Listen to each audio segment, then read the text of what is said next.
والعاقبۃ للمتقین والصلاۃ والسلام علی سید المرسلین وعلی آلہ وصحبہ اجمعین اما بعد رب اشرح لی صدری ویسر لی امری واحلل عقدۃ من لسانی یفقہوا قولی رب زدنی علما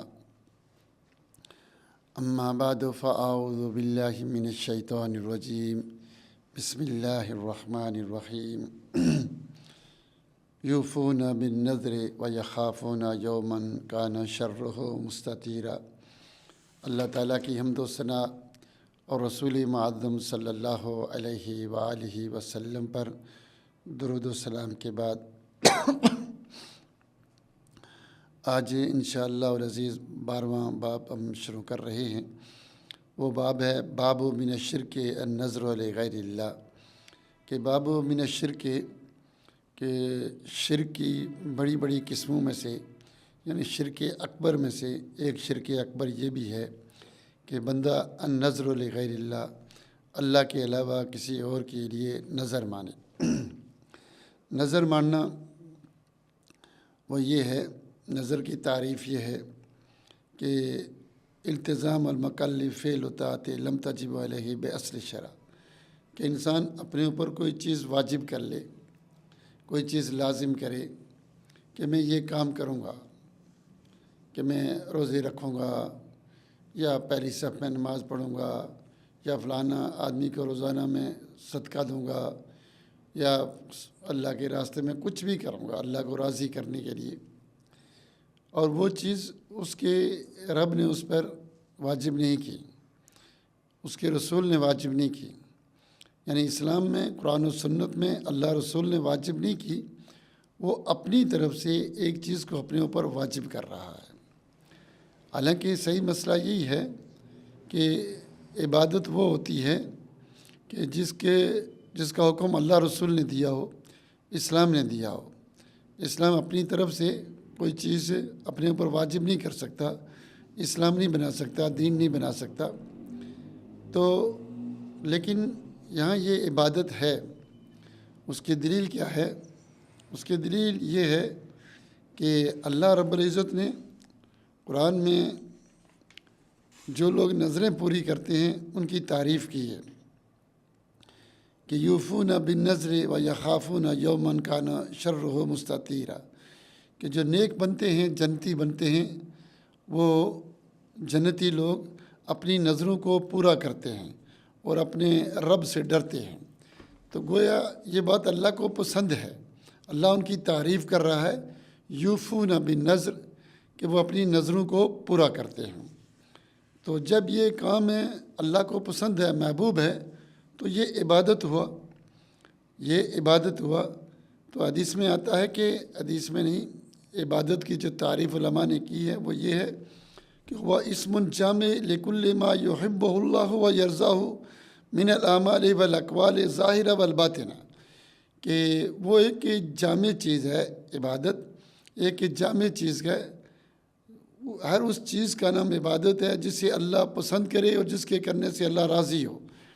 وہ اعمال ہوں اور اقوال ہوں، کوئی فعل ہو یا کوئی کام ہو، ظاہری ہو یا باطنی ہو، جس کے کرنے کی وجہ سے، جس کام کے کرنے کی وجہ سے، جو بات کہنے کی وجہ سے اللہ رب العزت اس سے راضی ہو، خوش ہو، ظاہری ہو یا باطنی ہو، وہ عبادت ہے۔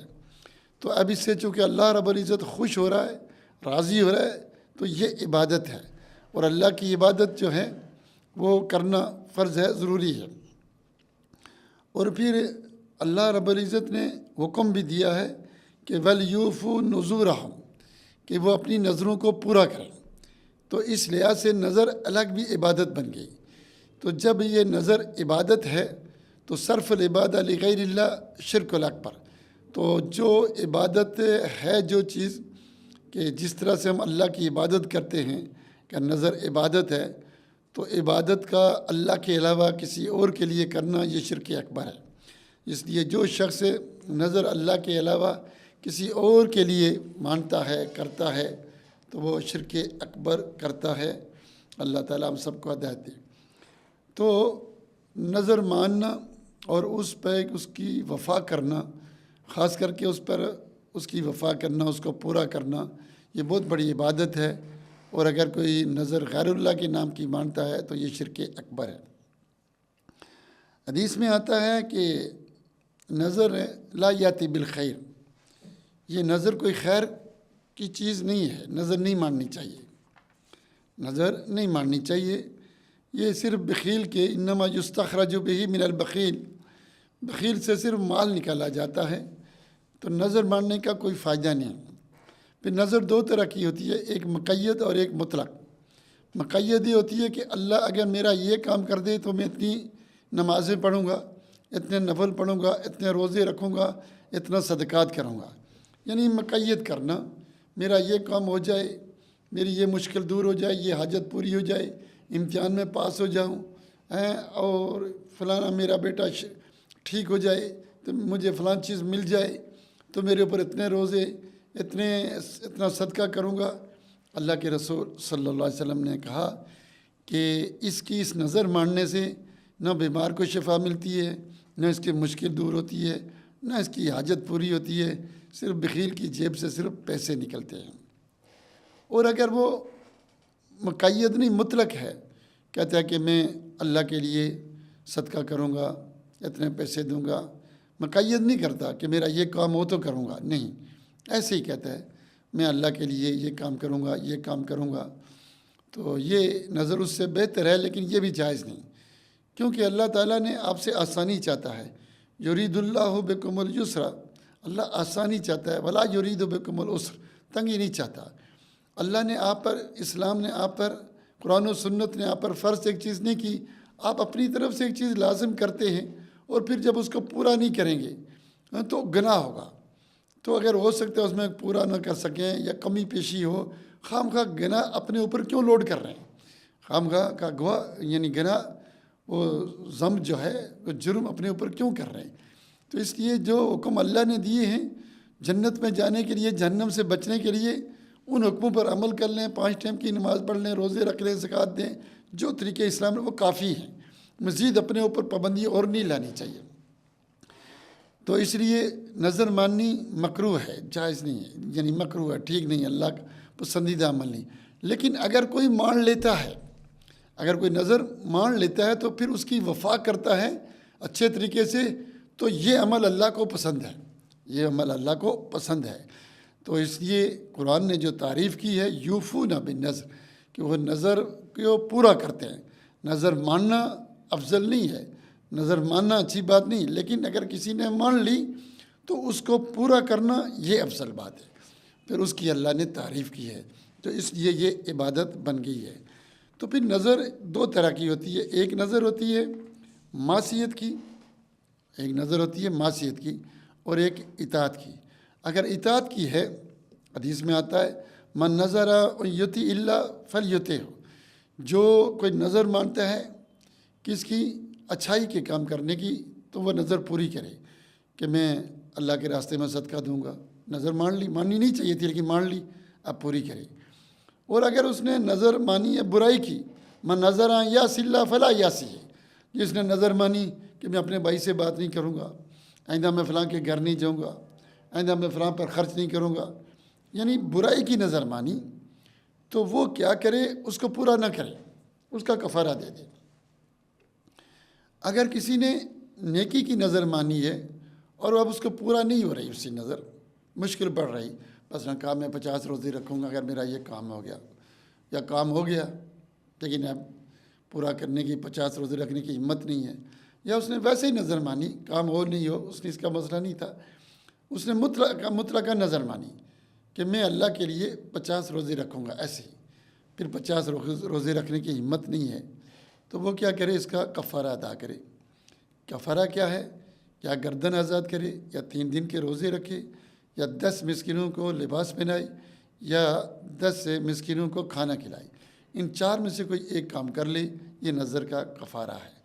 یعنی اگر اس نے نظر مانی ہے، وہ نظر اچھائی کی ہے، نیکی کی ہے، تو اب وہ اس کو پورا نہیں کر پا رہا، مشکل پڑ رہی ہے، تو اس کا کفارہ دے۔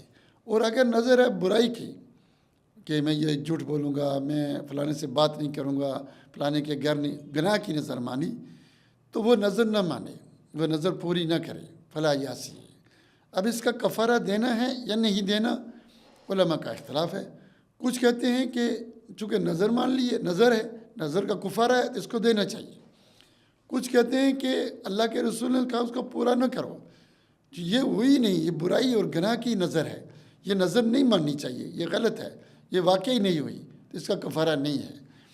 تو یعنی اگر گناہ کی ہے تو پھر گناہ کی نہ وہ کام کرنا چاہیے برائی کا، تو بعض کے نزدیک اس کا کفارہ ہے، بعض کے نزدیک کفارہ نہیں ہے، اور قول راجح میرے نزدیک یہی ہے، اس کا کفارہ نہیں ہے، لیکن بے شمار علماء کہتے ہیں کفارہ ہے، بہرحال علماء کا اختلاف ہے۔ لیکن اگر کسی شخص نے نظر مانی ہے اور وہ نظر غیر اللہ کی مانی ہے، اللہ کی نہیں مانی، وہ غیر اللہ کی نظر مانی ہے، تو اب یہ نظر جو ہے یہ اس کو وہ پورا بالکل نہ کرے، نہ اس کا کفارہ ہے۔ جیسے کوئی کہتے ہیں کہ اگر میرا یہ کام ہو گیا تو میں فلانی قبر والے کے لیے جا کر جانور ذبح کروں گا، فلانے بت کے لیے جا کر روزے رکھوں گا، یعنی غیر اللہ کو خوش کرنے کے لیے اللہ کے علاوہ کسی اور کی نظر مانے، عبد القادر جیلانی کے نام کی، اللہ کے رسول کی، کسی فرشتے، نبی، جن، انسان، زندہ، مردہ، پتھر، حجر، اللہ کے علاوہ کسی اور کی نظر مانتا ہے کہ میں اس کی خوشی کے لیے یہ نیکی کا کام کروں گا، تو وہ اسلام سے نکل گیا ہے۔ اس کے لیے ضروری ہے کہ وہ توبہ کرے۔ وہ کیا کرے؟ اب توبہ کرے، کیونکہ اس نے شرک اکبر کر لیا ہے۔ شرک اکبر کرنا اسلام سے نکل جاتا ہے، تو اس لیے کیا ہے کہ اس کو اس سے توبہ کرنی ہے، اس کا اور کوئی علاج نہیں ہے۔ اب یہاں تھوڑی سی مشکل یہ ہے، کچھ لوگ یہ کہتے ہیں کہ ہم نے یہ غیر اللہ کی نظر مانی ہے، صحیح ہے، لیکن غیر اللہ کی نظر وہ منع ہے جو بتوں کے نام کی ہو، پتھروں کی نام کی ہو، جانوروں کے نام کی ہو، لیکن اگر اولیاء اللہ کے نام کی نظر مانے تو یہ جائز ہے۔ اولیاء اللہ کی نظر وہ جائز ہے، وہ منع نہیں ہے، وہ شرک نہیں ہے۔ ہمارے بہت سارے قبوری بھائی وہ یہ کہتے ہیں کہ ہم پیر کی نظر مانتے ہیں، بزرگوں کی نظر مانتے ہیں، غوث کی مانتے ہیں، کتب کی مانتے ہیں، تو یہ نظر ماننی جائز ہے۔ ہاں، بتوں کی، جانوروں کی، درخت کی، ان کی جائز نہیں ہے، لیکن اولیاء اللہ کی نظر ماننی جائز ہے۔ کیوں جائز ہے؟ وہ کہتے ہیں یہ غیر اللہ نہیں ہے، اللہ نے مرنے کے بعد ان کو خصوصی طور پر اپنی صفات دے دی۔ اللہ نے مرنے کے بعد جو اللہ ان سے راضی ہو گیا، خوش ہو گیا، خوش ہو کر اللہ نے اپنی صفات ان کو دے دی۔ جب اللہ کی صفات ان میں آ گئیں تو یہ اللہ ہی ہوئے، اب یہ غیر اللہ نہیں رہے۔ اور یہ اللہ بعض لوگوں کو زندگی میں دیتا ہے، بعض کو مرنے کے بعد دیتا ہے۔ اب جو ہم ان بزرگوں سے مانگتے ہیں، کچھ دیتے ہیں کہ ہمارا یہ مشکلیں دور کرو، یہ حاجتیں پوری کرو، وہ گویا اللہ ہی سے ہم مانگ رہے ہیں۔ تو بزرگ، اولیاء اللہ، نبی، فرشتے، جن، یہ غیر اللہ نہیں ہے۔ بتوں میں اور اولیاء اللہ میں فرق ہے۔ پہلی بات یہ ہے کہ اللہ رب العزت اگر کسی سے خوش ہوتا ہے اس کی عبادت کی وجہ سے، اس کا مقرب آدمی بنتا ہے، تو اللہ اس کو جنت الفردوس دیتا ہے، جہنم سے بچاتا ہے۔ دنیا میں ہے تو اس کو مزید عبادت کی توفیق دیتا ہے، اس کو اپنے قریب کرتا ہے، نہ کہ اللہ رب العزت اس کو الہ بناتا ہے اپنی صفات دے کر۔ یہ کنسپٹ بالکل غلط ہے، قرآن و سنت کے بالکل خلاف ہے کہ اللہ جب کسی سے خوش ہوتا ہے تو اس کو اپنی صفات دے کر الہ بناتا ہے۔